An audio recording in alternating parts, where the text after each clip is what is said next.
أعوذ بالله من الشيطان الرجيم بسم الله الرحمن الرحيم وَإِذْ قَالَتْ أُمَّةٌ مِّنْهُمْ لِمَ تَعِظُونَ قَوْمًا اللَّهُ مُهْلِكُهُمْ أَوْ مُعَذِّبُهُمْ عَذَابًا شَدِيدًا قَالُوا مَعْذِرَةً إِلَىٰ رَبِّكُمْ وَلَعَلَّهُمْ يَتَّقُونَ۔ اللہ تعالیٰ فرما رہے ہیں نبی علیہ السلام سے درود پاک پڑھ لیں۔ اللہم صلی علی محمد وعلی آل محمد کما صلیت علی ابراہیم وعلی آل ابراہیم انک حمید مجید۔ نبی علیہ السلام سے پوچھا جا رہا ہے کہ کہا جا رہا ہے کہ ان سے پوچھو یہودیوں سے ان کی اس بستی کے بارے میں جو کہ سمندر کے کنارے واقع تھی، اور انہیں یاد دلاؤ وہ واقعہ کہ وہاں کے لوگ سبت یعنی ہفتے کے دن احکام کی خلاف ورزی کیا کرتے تھے، اور یہ کہ مچھلیاں بھی سبت ہی کے دن ابھر کر سطح پر ان کے سامنے آتی تھیں اور سبت کے سوا باقی دنوں میں نہیں آتی تھیں۔ یہ اس لیے ہوتا تھا کہ ہم ان کی اللہ فرما رہے ہیں کہ ہم ان کی نافرمانیوں کی وجہ سے ان کو آزمائش میں ڈال رہے تھے۔ فرمایا اور انہیں یہ بھی یاد دلاؤ کہ جب ان میں سے ایک گروہ نے دوسرے گروہ سے کہا تھا کہ ایسے لوگوں کو کیوں نصیحت کرتے ہو تم کہ جنہیں اللہ ہلاک کرنے والا یا سخت سزا دینے والا ہے، تو انہوں نے جواب دیا تھا کہ ہم یہ سب کچھ تمہارے رب کے حضور اپنی معذرت پیش کرنے کے لیے کرتے ہیں، انجین الذین ینہون عن السوء، اور اس امید پر کرتے ہیں کہ شاید یہ لوگ اس نافرمانی سے پرہیز کرنے لگے۔ تو آخر کار جب وہ ان ہدایات کو بالکل ہی فراموش کر گئے جو انہیں یاد کرائی گئی تھیں، تو اللہ فرماتے ہیں کہ ہم نے ان لوگوں کو بچا لیا جو برائی سے روکتے تھے، اور باقی سب لوگوں کو جو ظالم تھے ان کی نافرمانیوں پر سخت عذاب میں پکڑ لیا، اور پھر جب وہ پوری سرکشی کے ساتھ وہی کام کیے چلے گئے جن سے انہیں روکا گیا تھا، تو اللہ فرما رہے ہیں کہ ہم نے ان سے کہا کہ بندر ہو جاؤ، ذلیل اور خوار۔ رب اشرح لی صدری ویسر لی امری واحلل عقدۃ من لسانی یفقہوا قولی۔ بھائیو، آپ نے ترجمانی کے حوالے سے اندازہ لگا لیا ہوگا کہ اس میں ایک واقعے کا ذکر ہے، ایک بستی، ایک آبادی کا ذکر ہے۔ بنی اسرائیل میں سے یہ قوم تھی، اور یہ سمندر کے کسی کنارے پر آباد تھی۔ جیسا کہ ہمیں معلوم ہے جمعے کا دن جو ہے یہ فضیلت شروع سے سیدنا ابراہیم علیہ السلام کے وقت میں بھی تھی، اور اس کے بعد ہم تمام امتوں کے لیے یہی کہا گیا تھا کہ جمعے کا دن جو ہے وہ آپ کو عبادت کے لیے اور اس فضیلت کے حوالے سے دنوں میں ہے۔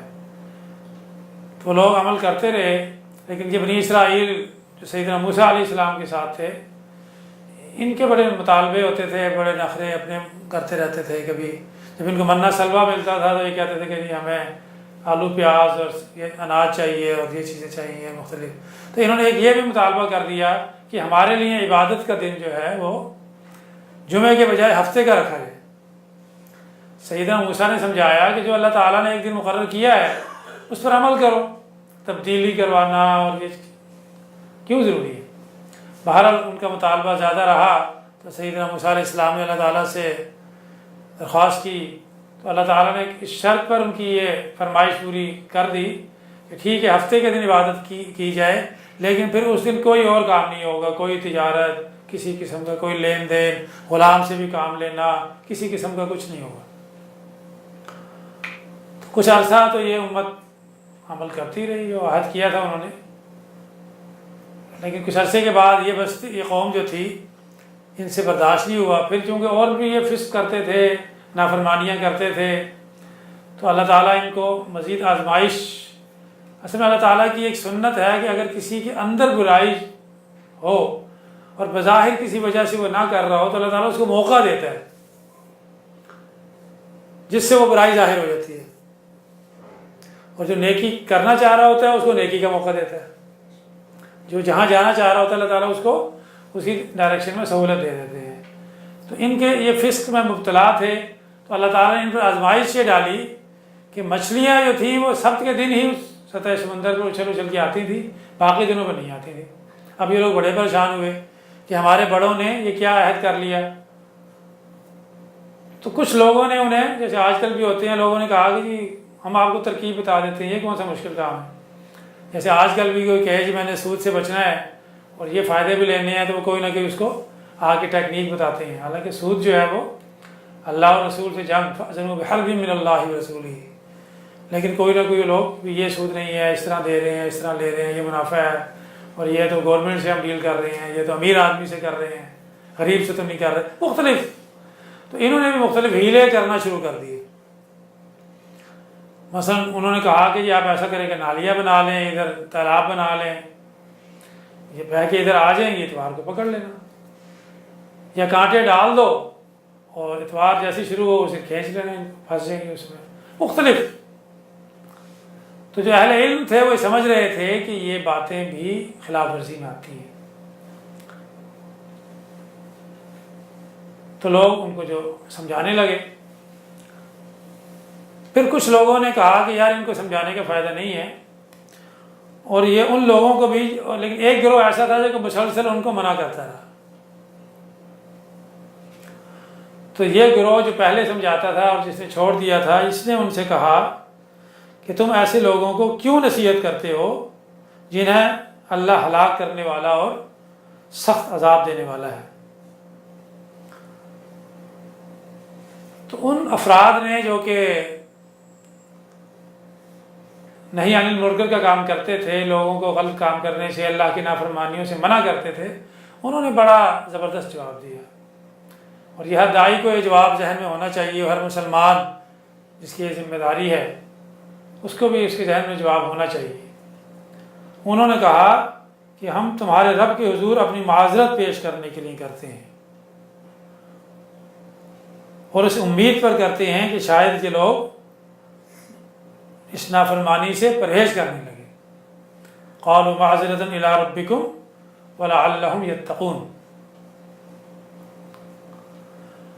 اب یہ نافرمانیاں جب چلتی رہیں، منع کرنے والوں کی بات بھی نہیں وہ مان رہے ہیں، اور کچھ لوگ خاموش بیٹھے ہیں، اپنی تسبیح کر رہے ہیں، کہتے ہیں ٹھیک ہے ہم تو گناہ میں شریک نہیں ہیں. تو اللہ تعالیٰ نے اس قوم پر عذاب کا فیصلہ کر دیا. اصل میں جب گناہوں ایک تھوڑی تعداد میں ہوں تو اللہ تعالیٰ عذاب نہیں دیتے، موقع دیتے رہتے ہیں کہ یہ اصلاح کر لیں اور رجوع کر لیں. لیکن جب لمٹ کراس کر جاتی ہے تو پھر اللہ تعالیٰ عذاب بھیج دیتے ہیں. تو جب ان پر وہ کیفیت طاری ہوئی کہ عذاب کا وقت آیا تو اللہ تعالیٰ نے کیا فرمایا کہ انجینا الذین ینہون عن السوء. تو ہم نے ان لوگوں کو بچا لیا جو کہ برائی سے روکتے تھے. وَأَخَذْنَا الَّذِينَ ظَلَمُوا. اور پکڑ لیا ہم نے سب ظالموں کو بعذاب بئیس بما كانوا يفسقون. بئیس عذاب، دردناک عذاب میں اللہ تعالیٰ کہتے ہیں ہم نے ان کو سخت عذاب میں پکڑ لیا ان کے فسق کی وجہ سے. یعنی اب جو لوگ منع نہیں کر رہے تھے ان کو بھی اللہ تعالیٰ نے کہا کہ یہ بھی فسق کر رہے تھے، اور جو برائی کر رہے تھے وہ تو ظاہر کر ہی رہے تھے. تو اللہ تعالیٰ نے بچنے کا جو وعدہ کیا بتایا وہ کس کے بارے میں کہا کہ انجینا الذین ینہون عن السوء، جو کہ روکتے تھے. تو آگے فرمایا کہ فلما عتوا عما نہوا عنہ. اور جب وہ پھر بھی یہ کام نافرمانیاں کرتے ہی چلے گئے جن سے ان کو روکا گیا تھا، تو اللہ تعالیٰ نے مزید غصے کا اظہار کیا اور کہا ان کو کونوا قردۃ خاسئین، تم سب بندر بن جاؤ. اسی واقعے کا حوالہ سورہ بقرہ میں بھی ہم دیکھتے ہیں. سورہ بقرہ کی آیت 65 ہے وَلَقَدْ عَلِمْتُمُ الَّذِينَ اعْتَدَوْا مِنْكُمْ فِي السَّبْتِ وَقُلْنَا لَهُمْ كُونُوا قِرَدَةً خَاسِئِينَ. کہ یقیناً تمہیں ان لوگوں کا بھی علم ہے کہ جو تم میں سے ہفتے کے بارے میں حد سے بڑھ گئے تھے، اور ہم نے ان کو کہہ دیا کہ ذلیل اور خوار بندر بن جاؤ. بعض دوسرے مقامات پر خنازیر بنانے کی بھی بات آتی ہے. مفسرین نے لکھا ہے کہ ان کے جوان جو تھے وہ بندر بنا دیے گئے، اور جو بوڑھے تھے وہ خنزیر بنا دیے گئے. یعنی یہ لوگ ڈھول ڈھمکا اور یہ رات کو پروگرام کرتے تھے. جو اہل ایمان تھے وہ اپنے گھروں میں عبادت سو جاتے تھے کہ صبح اٹھیں گے عبادت کے لیے، تو ایک دن وہ اٹھے صبح تو دیکھا کہ کوئی آوازیں نہیں آ رہی، ان کی تو ساحل سمندر پر یہ بیچ پہ بڑے ڈھول ڈھمکے کرتے تھے، پروگرام کرتے تھے، آج نہیں آوازیں آ رہی۔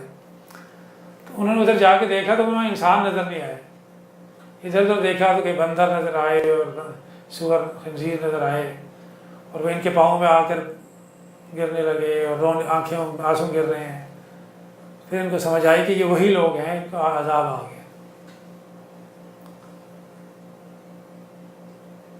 اب دیکھیں کہ یہ قوم جو ہے ہیلے بہانوں سے ہی خلاف ورزی کر رہی تھی۔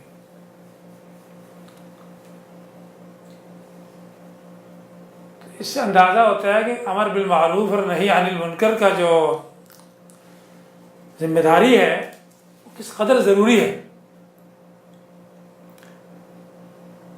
نبی علیہ الصلوۃ والسلام نے فرمایا کہ من رأى منکم منکرا فلیغرہ بیدہ، تم میں سے کوئی اگر برائی کو دیکھے تو اس کو ہاتھ سے روک دے۔ فرمایا فإن لم يستطع بلسانہ، اگر اس کو اس کی استطاعت نہ ہو تو زبان سے جا کے منع کرے۔ پھر فرمایا فإن لم يستطع فبقلبہ، اگر اس کی بھی استطاعت نہیں ہے تو وہ دل سے اس کو برا جانے۔ اور یہ جو دل سے برا جاننا ہے، اس کے بارے میں ایک تو یہ کہا گیا کہ ذالک اضعف الایمان، یہ ایمان کا کمزور ترین درجہ ہے۔ اور ایک اور دوسری حدیث میں آتا ہے کہ پھر تو اس کے پاس خردل رائی کے دانے کے برابر بھی ایمان نہیں ہے۔ اور یہ جو دل سے برا جاننا ہے وہ یہ نہیں ہے کہ بس دل میں سوچا کہ برا ہے کام اور جا کے آرام سے بیٹھ گئے، بلکہ وہ دل میں سوچے کہ میں کیا کر سکتا ہوں، میرا بس نہیں چل رہا، مجھے کوئی ایسی تدبیر نظر آئے کہ میں اس سلسلے میں کوئی کام کر سکوں۔ مثلا وہ یہی سوچے کہ چلو میں ایسے پروگرام ریکارڈ کر کے ہی میڈیا میں پھینک دوں، کچھ لوگ پڑھ کے شاید سن کے اس سے نصیحت پکڑ لیں، پر جو اس کے بس میں ہے وہ لکھ کے کہیں شیئر کر لیتا ہے، کہیں لکھ کے لگا دیتا ہے، یا کچھ ایسے طاقتور لوگوں کو جا کے اکیلے میں سمجھاتا ہے کہ بھئی آپ کی ذمہ داری ہے اور آپ کے پاس استطاعت بھی ہے، تو آپ پلیز یہ کام کریں ورنہ ہم عذاب کا شکار ہو جائیں گے، تو سبھی ہو جائیں گے۔ مطلب جو بھی اس کے بس میں ہے، یہ دل میں برا جاننے سے مراد یہ ہے کہ وہ دل میں بیٹھ کے پلاننگ کرے کہ میں کیا کر سکتا ہوں، اور یہ کمزور ترین ایمان کا درجہ ہے۔ تو ہم اپنا جائزہ لیں کہ ہم کس درجے میں ہیں۔ بعض اوقات ہم یہ سوچ کے مطمئن ہو جاتے ہیں کہ ہم برے کام نہیں کر رہے، تو ہم تو محفوظ ہیں، تو جب عذاب آئیں گے، زلزلے آئیں گے، سیلاب آئیں گے تو ہم محفوظ رہیں گے۔ لیکن ایسا نہیں ہوتا۔ ہم دیکھتے ہیں ہمارے ملکوں میں جب یہ سونامی اور یہ زلزلے اور یہ سیلاب آتے ہیں تو لوگ نہیں بچتے، بعض لوگ پریشان ہوتے ہیں، یار وہ تو بڑا نمازی تھا، فلانا تھا، وہ بھی ڈوب گیا، اس کا گھر بھی گر گیا۔ جب تفصیل سے مطالعہ کرتے ہیں اللہ تعالیٰ کے احکامات کا تو ہمیں سمجھ میں آتی ہے کہ ان کا بھی کچھ قصور تھا۔ ایک حدیث کا مفہوم ہے کہ جس نے برائی ہوتے دیکھی، کر نہیں رہا ہو، مفہوم بتا رہا ہوں، اس نے دیکھی اور اسے روکنے کی کوشش نہیں کی تو سب سے پہلے عذاب کا مستحق وہ ہو جائے گا۔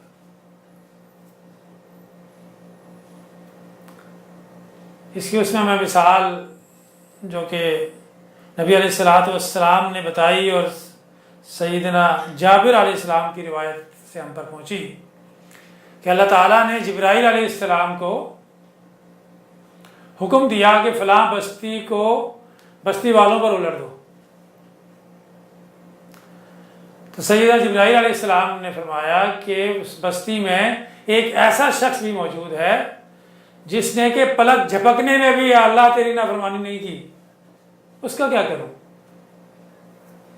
تو اللہ تعالیٰ نے کہا کہ اس کے اوپر پہلے الٹو، باقی کو پھر بعد میں الٹ دو، کہ اس کو اچھی میں مجھ سے محبت تھی، وہ اللہ سے اچھی محبت کرتا تھا کہ اللہ کے احکامات کی کھلم کھلا خلاف ورزی ہو رہی تھی، اور اس کے چہرے پہ کبھی لالی نہیں آئی، کبھی اس کے چہرے کا رنگ متغیر نہیں ہوا کہ نافرمانی ہو رہی ہے میرے رب کی جس سے مجھے محبت ہے۔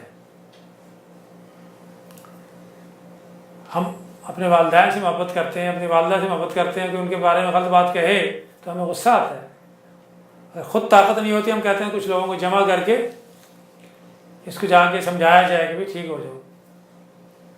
ہمارے یہاں لوگ کہتے ہیں کہ اللہ کا بیٹا تھا، کہتے ہیں کہ سب سے بڑی گالی ہے کوئی مجھے جو دے رہا ہے، اور بہت سی باتیں جو لوگ کر رہے ہوتے ہیں اللہ تعالیٰ کے ساتھ شرک، دیا اللہ نے، تخلیق اللہ نے کیا، اور کیا پیرا دیتا، نام رکھتے ہیں ہمارے لوگ پیر بخش،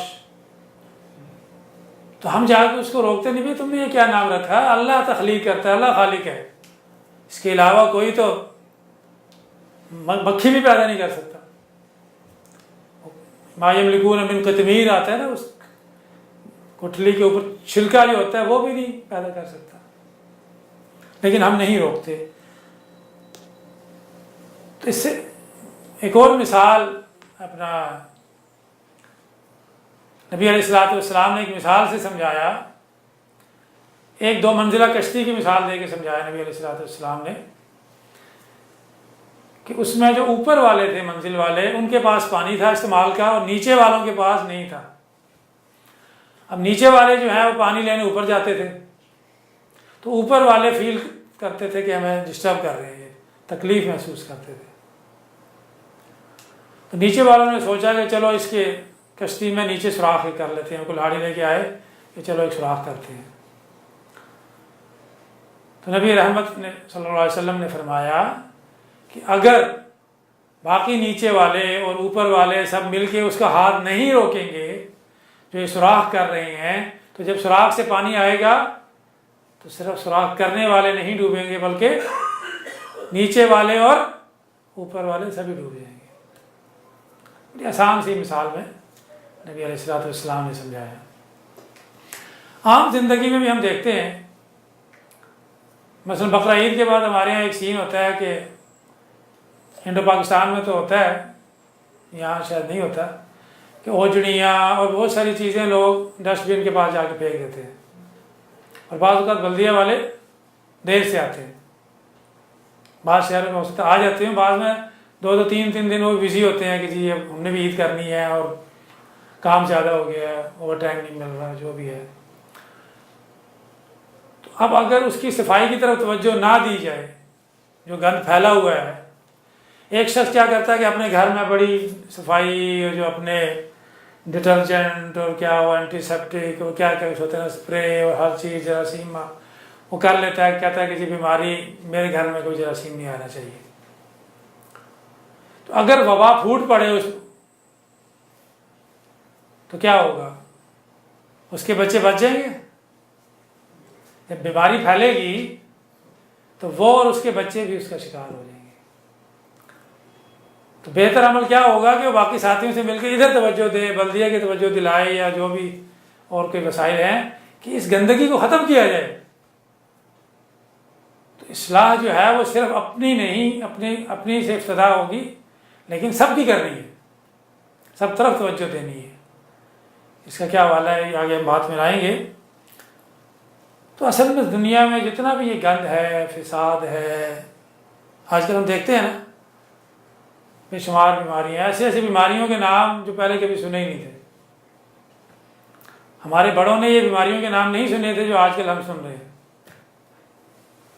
یہ تھا کبھی برڈ فلو آ گیا، کبھی کوئی ٹپ آ گیا، کبھی بہت ساری بیماریاں ہیں اس وقت تک، آپ کو پتہ ہی ہے۔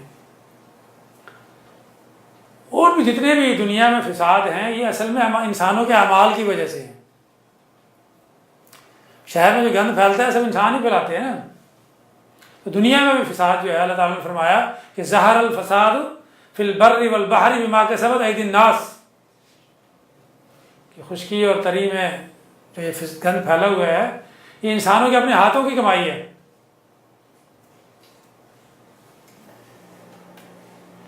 لِيُذِيقَهُمْ بَعْضَ الَّذِي عَمِلُوا لَعَلَّهُمْ يَرْجِعُونَ، اللہ کہہ رہے ہیں کہ ہم اس کو اس لیے یہ ذائقہ چکھا رہے ہیں تاکہ یہ شاید اس سے ان کو باز آ جائے اپنے عمل سے، لَعَلَّهُمْ يَرْجِعُونَ، تاکہ اس سے باز آئے۔ یہ موقع دے رہے اللہ تعالیٰ کہ بھی ان کو بڑے عذاب سے پہلے جو یہ گند پھیلا ہوتا ہے نا، یہ تھا۔ اللہ تعالیٰ ظلم نہیں کرتے، اللہ تعالیٰ نے سب کو فطرت پہ پیدا کیا ہے۔ یہ انسان خود جو آزادی دی ہے اس میں وہ دوسری جانب چلا جاتا ہے خلاف ورزیوں میں۔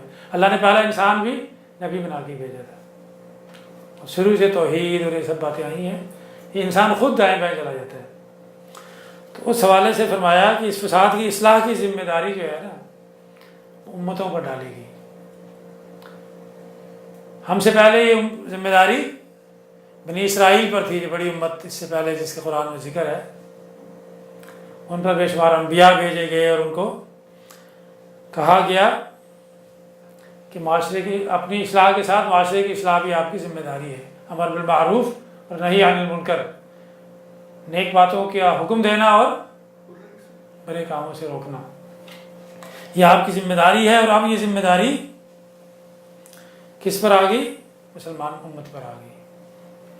پورے انسانوں کی خرابیاں ختم کرنے کے لیے، جیسے شہر کی ذمہ داری بلدیہ کے پاس ہے، اسی طرح پورے انسانوں کی ذمہ داری مسلمانوں پر ہے۔ تو ان کے پاس پیغام پہنچ گیا، وہ خود اپنائیں اور اس کو آگے پھیلائیں۔ اور یہ مسلم حکمران جو ہیں ان کی ذمہ داری ہوتی ہے، اور جہاں ہمیں موقع ملتا ہے ووٹ دینے کا، ہم دیکھیں وہ کون لوگ ہیں جو اس بات کا دعویٰ کر رہے ہیں، ان کو ترجیح دیں، چونکہ حکمرانوں کی ذمہ داری ہے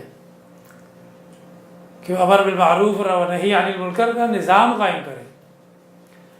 فرمایا الذین ان مکناہم فی الارض اقاموا الصلاۃ وآتوا الزکاۃ وامروا بالمعروف ونہی عن المنکر، کہ ہم جن کو دنیا میں زمین پر اقتدار دیتے ہیں تو وہ کیا کرتے ہیں؟ نماز کا نظام قائم کرتے ہیں، زکوٰۃ کا نظام قائم کرتے ہیں، امر بالمعروف اور نہی عن المنکر کا نظام قائم کرتے ہیں۔ اسی طرح یہ جہاں حکمران نہیں کر رہے تو ہم اس سے آزاد نہیں ہو گئے۔ مومنین پر بھی یہ اجتماعی ذمہ داری ہے کہ وہ اس کے لیے اپنی حد الوسع کوشش کریں۔ کیا فرمایا؟ والمؤمنون والمؤمنات بعضهم اولیاء بعض، مومن جو ہیں اور مومنات جو ہیں وہ ایک دوسرے کے رفیق ہیں۔ وہ کیا کرتے ہیں؟ یأمرون بالمعروف وینہون عن المنکر، معروف کا وہ حکم دیتے ہیں ایک دوسرے کو اور منکرات سے روکتے ہیں۔ تو بینگ مومن بھی ہماری یہ ذمہ داری ہے، اس پر ہم توجہ دینا انتہائی ضروری ہے۔